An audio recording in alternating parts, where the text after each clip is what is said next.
যারা নিয়ত করে মানত করে তারা এই সাইডটাতে ওই যে আপনার মোমবাতি জ্বালায় মানত করে। আর এখানে হচ্ছে মাজারের অনেক খাদেম আছে, তারা এই জায়গাটাতে বসে থাকে।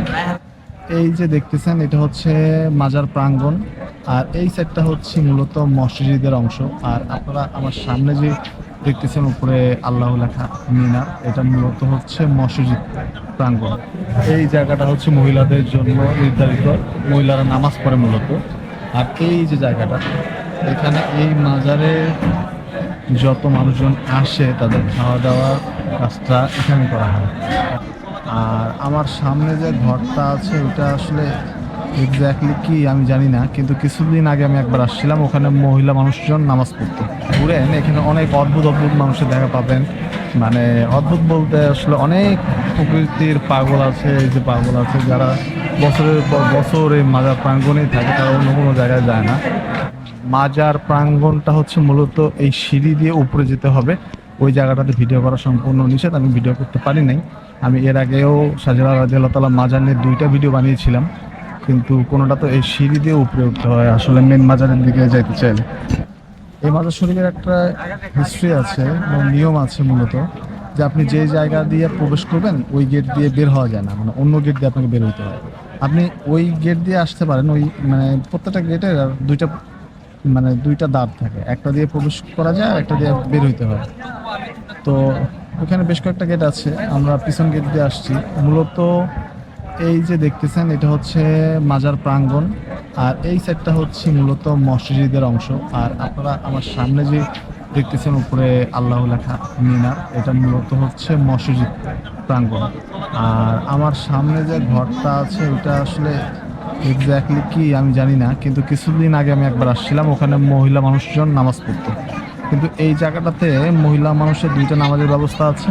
একটা হচ্ছে এই জায়গাটাতে ছিল, আমার মনে হয় না এটাতে এখন মহিলা মানুষরা নামাজ পড়ে। কিন্তু অন্য সাইডে, আমার ডান সাইডে, ওই যে ওইদিকে এদিকে আসেন, এই সাইডে হচ্ছে মহিলারা নামাজ পড়ে, ঠিক আছে। তো এই জায়গাটাতে আসি, মানে সিলেটে আসলে আসা হয়, আর এখানে আসলে বিভিন্ন অদ্ভুত জিনিসের সাথে আপনাদের পরিচয় হওয়ার সুযোগ হবে। এই যে এই জায়গাটা আপনাদের দেখাই, এটা হচ্ছে ডান সাইডে, এটার বাম সাইডে মূলত রান্নার কাজ হয়, মানে এই মাজারে যত মানুষজন খাওয়া দাওয়া করে তাদের রান্নার কাজ হয়। আর এই জায়গাটা হচ্ছে মহিলাদের জন্য নির্ধারিত, মহিলারা নামাজ পড়ে মূলত। আর এই যে জায়গাটা, এখানে এই মাজারে যত মানুষজন আসে তাদের খাওয়া দাওয়ার কাজটা এখানে করা হয়।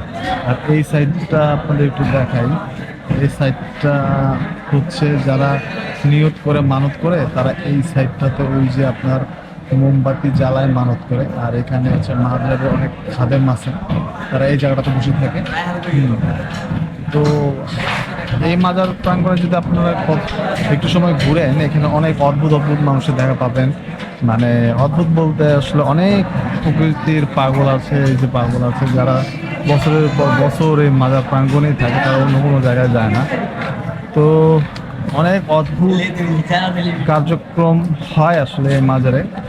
তো মূলত যারা বিশ্বাস করে তো অনেক কিছু, আর না করলে কিছুই না।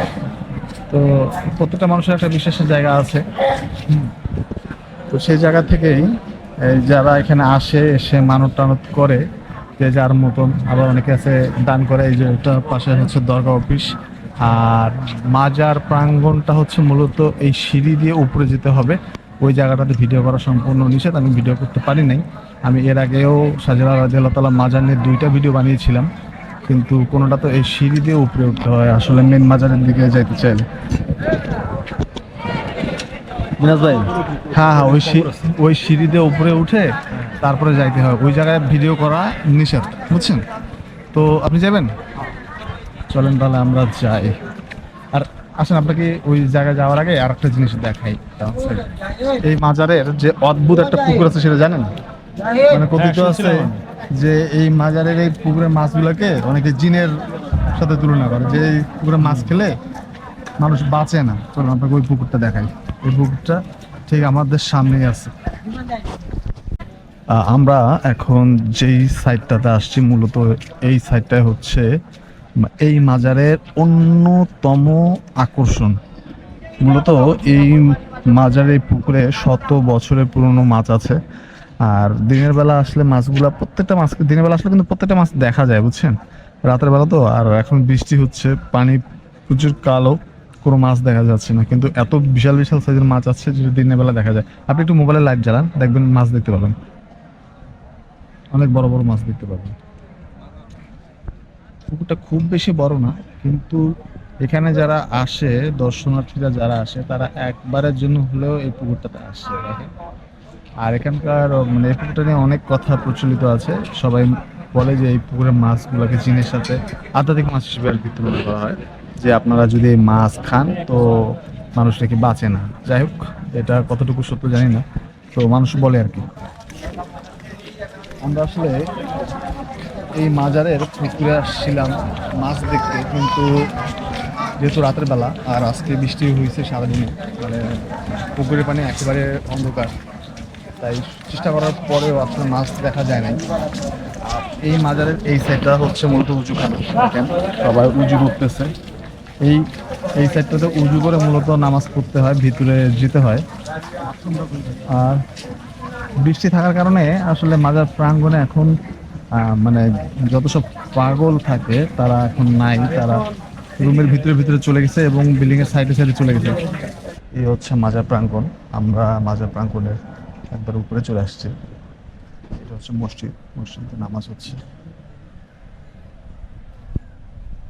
মিনাজ ভাই বেশ এই মাজার সম্পর্কে অনেক কিছু জানে, আমি শুনলাম ভাইয়ের কাছ থেকে। মিনাজ ভাই, এই মাজারের ইতিহাস সম্পর্কে একটু বলেন তো। এই মাজারের ইতিহাস হচ্ছে হযরত শাহজালাল রাদিয়াল্লাহু তাআলা আনহু প্রথম বাংলা এবং পশ্চিমবঙ্গ আর কি, আগের বাংলাতে আর কি হচ্ছে প্রথম ইসলাম প্রচার শুরু করেছে আর কি। আচ্ছা, তো এটা খুব সম্ভবত আমার সালটা খেয়াল নাই, সম্ভবত হচ্ছে 1200 কি 1300 শতাব্দীর দিকে। আচ্ছা, তো তার মাধ্যমেই হচ্ছে এই বাংলাতে হচ্ছে ইসলামটা আর কি ছড়িয়ে পড়েছে। তার আগ পর্যন্ত হচ্ছে আমরা জাতিগতভাবে হচ্ছে সনাতন ধর্মাবলম্বী এবং বৌদ্ধ ছিলাম আর কি। সো এটা পুরোপুরি হচ্ছে তার কৃতিত্ব এবং তার বংশধরদের কৃতিত্ব, যার কারণে হচ্ছে আমাদের বাংলাদেশ বা পশ্চিমবঙ্গের একটা মেজরিটি অংশ হচ্ছে আমরা মুসলিম। এবং সে সর্বপ্রথম এই সিলেট অঞ্চলেই হচ্ছে এবং এখানেই হচ্ছে সে অধিষ্ঠিত হয়েছিল। আচ্ছা।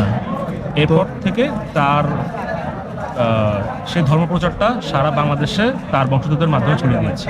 আচ্ছা, শাহপরান রাদিয়াল্লাহু তাআলা তো তারই বংশধর, তাই না? হ্যাঁ। আচ্ছা, আর হযরত খান জাহান? খান জাহানও তার বংশধরই। আচ্ছা আচ্ছা। তো এই মাজার কি এর আগে আসছেন কখনো? না না, কখনো আসেনি। হ্যাঁ, এই প্রথম। তো শাহজালাল রাদিয়াল্লাহু তাআলা মাজার শরীফে এসে কি অনুভূতি হচ্ছে আপনার?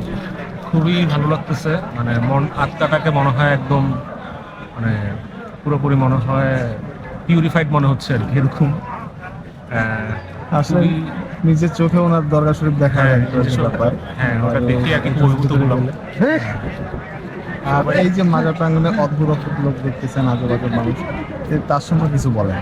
এটা আসলে যে যা ধান্দার জন্য আসতেছে, কেউ আসতেছে তার মনের ইচ্ছা পূরণ করার জন্য, কেউ আসতেছে তার ধান্দামির জন্য। এই দেখেন, এই রবার্টো কার্লোস। যারা যারা আসবেন সবাইকে বলবো হচ্ছে এদের কাছ থেকে দূরে থাকবেন। এই। তার মানে হচ্ছে যে আপনারা মানে ভালো নিয়াতে যারা আসতেছেন তত ভালো কথা। অনেকে এখানে আসেন মাজার শরীফে, তারপরে মাজার প্রাঙ্গণ পরিদর্শন করে আবার এই মসজিদেই নামাজ পড়ে যায়, তো সেগুলো ঠিক আছে, কিন্তু ওই যে উদ্ভট মানুষের কাছ থেকে যেন সবাই সাবধান থাকে, তাই না? হ্যাঁ, পকেট মার হতে পারে। আচ্ছা আচ্ছা। তারপরে এই যে এখানে অনেকগুলো কবুতর দেখা যাচ্ছে ঠোঁটের উপরে, এগুলো সম্পর্কে কিছু জানেন না? এইগুলা সম্ভবত জালালি কবুতর। শাহজালাল রাদিয়াল্লাহু তাআলা আনহু হচ্ছে এই ধরনের হচ্ছে কবুতর পালতো, এবং এই কবুতরগুলোর বংশধররা আর কি আস্তে আস্তে আর কি সারা বাংলাদেশে ছড়িয়ে পড়েছে আর কি, এবং তাদের নাম হচ্ছে জালালি কবুতর। আচ্ছা আচ্ছা, ও এই কবুতরের নামও আছে? হ্যাঁ, জালালি কবুতর। জালালি কবুতর। এখন মোস্ট ইন্টারেস্টিং পার্ট হচ্ছে যে ওই যে ওখানে আপনার সিন্নি দিচ্ছে, আপনি সিন্নি খাবেন? না না। হ্যাঁ না। ওই দেখেন সবাই লাইন ধরে সিন্নি নিচ্ছে, বেশিরভাগ মহিলারা নিচ্ছে। এই যে সিন্নি এখান থেকে লাইন ধরে নিতে হবে। তো সিন্নি খাবেন নাকি আপনি? সিন্নির দিকে আগায় যাচ্ছেন আস্তে আস্তে। আমরা দেখতে পারি কিন্তু ও আচ্ছা, যেমন আপনাদের একটু দেখাই যে আমাদের ঠিক হাতের ডান সাইডে যেখানে মহিলাদের নামাজের স্থান, তার পাশেই ডেইলি সিন্নি দেওয়া হয়। সিন্নি মানে রাতে খাওয়ানো হয়। তো এখানে এখন খাওয়ানো হবে, তো মানুষজন অলরেডি ভিড় জমাইছে, লাইন হয়ে দাঁড়ায় আছে। আর এই জায়গাটাতে অনেকে তাদের মনোকামনা বাসনা পূরণের জন্য মোমবাতি জ্বালায়। ঠিক এই জায়গাটার বাম সাইডে মূলত হচ্ছে শাহজালাল রাদিয়াল্লাহু তাআলার সে ঐতিহাসিক পুকুর। আর এখানে একটা বিলবোর্ড আছে, বিলবোর্ডে লেখা আছে বিশুদ্ধ পানির রিফিল স্টেশন, মানে এখানে পানি দেওয়া হয়। তো মূলত আসলে অনেকে আসেন তাদের মনোকামনা বাসনা পূরণের উদ্দেশ্যে, অনেকে আসেন মাজার প্রাঙ্গণ পরিদর্শনের উদ্দেশ্যে, অনেকে আসেন নামাজের উদ্দেশ্যে। এক একটা মানুষের আসার উদ্দেশ্য এক এক রকমের। মিনাস ভাই, আর একটা কথা, যে এখানে অনেকে মোমবাতি জ্বালাচ্ছে, এটার কারণটা কি জানেন? এটা সম্ভবত হচ্ছে মানুষ তাদের মনের আশা পূরণ করার জন্য আর কি মোমবাতি জ্বালাচ্ছে। আচ্ছা, যদিও আমার ধর্মীয় জ্ঞান সামান্য থাকতে পারে, বাট আমি জানি আর কি এই জিনিসটা বিদাত। হ্যাঁ, এই মোমবাতি জ্বালানো, সুতা লাগানো এগুলা করা যাবে না আসলে। এগুলার কোনো জায়গা নেই, কারণ কোনো মৃত মানুষের জন্য আপনারা দোয়া করতে পারেন, তার রুহের মাগফিরাত কামনা করতে পারেন, হ্যাঁ, কিন্তু আপনারা মোমবাতি জ্বালাইলেই যে আপনাদের মনোকামনা পূরণ হবে, আসলে এটার কোনো দলিল নেই, তাই তো? ঠিক আছে, আপনারা দোয়া করেন, নামাজ পড়েন, ঠিক আছে, ভালোভাবে চলেন। আর ওই যে হান্ডি দেখা যাচ্ছে, হান্ডির কিছু জানেন? ওই যে বিশাল বড় হান্ডি, অনেকে এটার ভিতরে টাকা ফালাইতেছে। না, এটা সম্পর্কে আমার এটা কোনো আইডিয়া নেই। হ্যাঁ, এখানেও সবাই মনের আশা পূরণ করার জন্য আর কি দান করতেছে, আচ্ছা, এরকম কিছু হয়তো হবে। মানে দানেরও একটা উদ্দেশ্য আছে। হ্যাঁ। হযরত শাহজালাল রাদিয়াল্লাহু তাআলা মাজার প্রাঙ্গণ থেকে এই ছিল আজকের ভিডিও। দেখা হচ্ছে খুব দ্রুত নতুন কোনো ভিডিও নিয়ে। সেই পর্যন্ত সবাই ভালো থাকুন। আল্লাহ হাফেজ।